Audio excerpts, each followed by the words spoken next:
इधर रायपुर में विधानसभा में धान खरीदी का मुद्दा उठा है। बीजेपी ने धान खरीदी और कस्टम मिलिंग पर सरकार को घेरा है। 2019-20 में 31 दिसंबर के बाद कितनी धान मिलिंग हुई, ये सवाल विपक्ष ने पूछा और कहा कि धान को कहां जमा किया जा रहा है। बीजेपी 3,44,000 मीट्रिक टन धान रखा है, ये मंत्री ने जवाब दिया। साथ ही बीजेपी ने हंगामा भी किया है। विधानसभा में धान खरीदी का मुद्दा लगातार तीसरे दिन और बीजेपी ने धान खरीदी और कस्टम मिलिंग को लेकर सरकार को घेरा।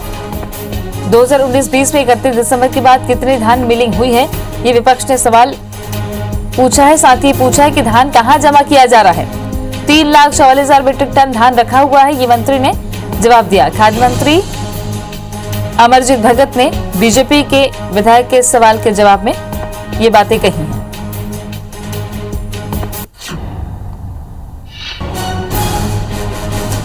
छत्तीसगढ़ विधानसभा की कार्यवाही का चौथे दिन में लगातार धान खरीदी का मुद्दा सदन में उठा है। चिट्ठी लिखा और इस बीच में इतने पत्राचार होने में जो सामान्यतः सितंबर अक्टूबर महीने में आ जाता है, इसमें विलंब हुआ, इसमें कोई दो मत नहीं। दूसरी बात यह है कि हम लोग सत्र चला रहे थे, पिछले साल कोरोना भी आ गया, बहुत सारी चीज प्रभावित हुई उपाध्यक्ष महोदय। इस साल भी देखें आप, सितंबर अक्टूबर से जो अनुमति मिल जाना चाहिए, इस समय सदन में।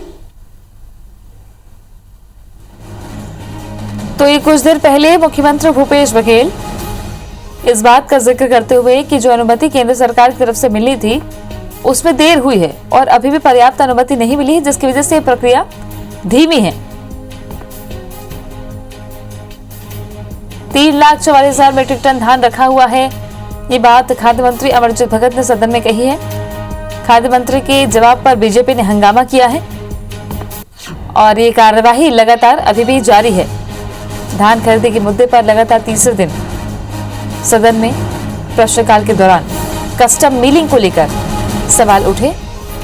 विधायक अजय चंद्राकर ने सवाल उठाया कस्टम मिलिंग को लेकर और साथ ही पूछा कि 31 दिसंबर के बाद कितनी धान मिलिंग हुई है, धान को कहां जमा किया जा रहा है। बीजेपी ने ये सवाल खड़े किए हैं।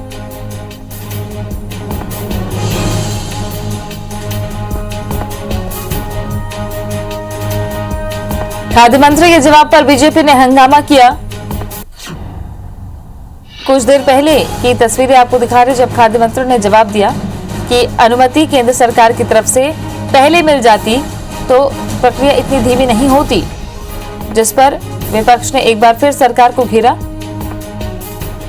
2019-20 में 31 दिसंबर के बाद धान की कितनी मिलिंग हुई है, ये सवाल प्रश्नकाल में लगाया गया था।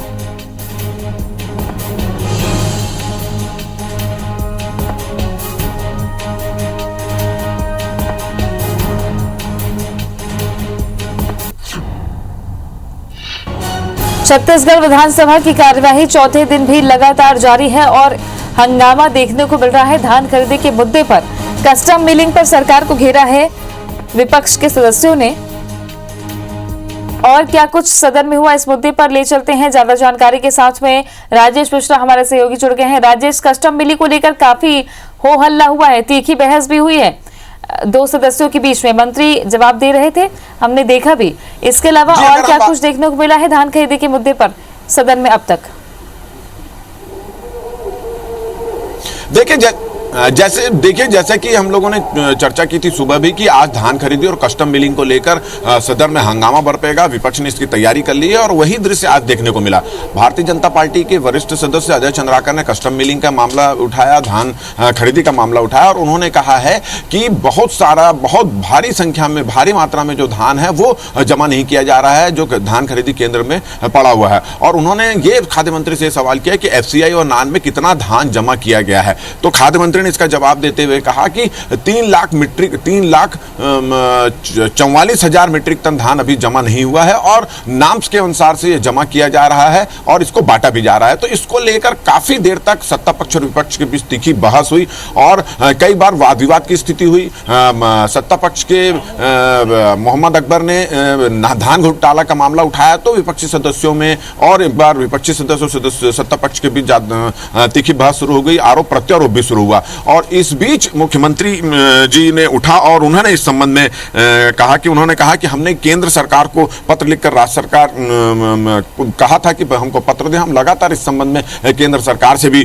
बात कर रहे हैं। हमने इससे खाद्य मंत्री से भी मुलाकात की, प्रधानमंत्री से भी मुलाकात करने की बात मुख्यमंत्री ने की और केंद्र की अनुमति की देरी की वजह से और कोरोना संकट की वजह से परिस्थितियां बदली और इसके कारण धान खरीदी केंद्र में धान पड़ा हुआ और ठीक से वो जमा नहीं हो पाया। भारत सरकार उन्होंने केंद्र सरकार पर भी एक आरोप लगाते हुए कि भारत सरकार की सोच इस मामले में ठीक नहीं थी और राज्य सरकार की अनुशंसा में कहीं कोई गड़बड़ी उन्होंने नहीं कही और उन्होंने ये भी कहा कि कल वो दिल्ली जा रहे हैं और इस संबंध में फिर से बात करेंगे कि सेंट्रल पूल में जो चावल खरीदा जा रहा है वो और भी खरीदा जाए। और साथ ही साथ उन्होंने कहा कि धान खरीदी और कस्टम मिलिंग को लेकर किसी को कोई मंशा गड़बड़ नहीं थी, केवल परिस्थितियों की वजह से ये स्थिति निर्मित हुई है। साथ ही साथ उन्होंने ये भी कहा कि ये मामला काफी गंभीर मामला है, बड़ा मामला है, क्योंकि किसानों से जुड़ा हुआ मामला है और प्रदेश सरकार भी चाहती है कि किसानों का हित चाहती है, उनका भला चाहती है, क्योंकि परिस्थितियों की वजह से ये स्थिति निर्मित हुई है। और उन्होंने कहा कि अगर विपक्षी सदस्य इसमें चाहते हैं तो उन्होंने अपना विचार रखा कि अगर विपक्षी सदस्य इस मामले में, इस गंभीर मामले में चर्चा करना चाहते हैं तो उन्हें आधे घंटे पर चर्चा करने की अनुमति मिलनी चाहिए। तो इसका विपक्षी सदस्यों ने स्वागत भी किया और सदन ने भी इस मामले में आधे घंटे चर्चा कराए जाने की बात कही। जी, लगातार देखा जाए तो तीसरा दिन धान खरीदी के मुद्दे पर विपक्ष और जो तेवर दिख रहे विपक्ष के, क्योंकि सारे के सारे अनुभव वाले विधायक हैं और लगातार सरकार को घेरने की कोशिश, ऐसे में जहां पर धान की बात आती है तो ठीकरा कहां फोड़ा जा रहा है। केंद्र पर भी साथ ही बात की जाए अगर सूपे बेड़ा की, तो उस पर क्या कुछ बहस हुई अभी तक?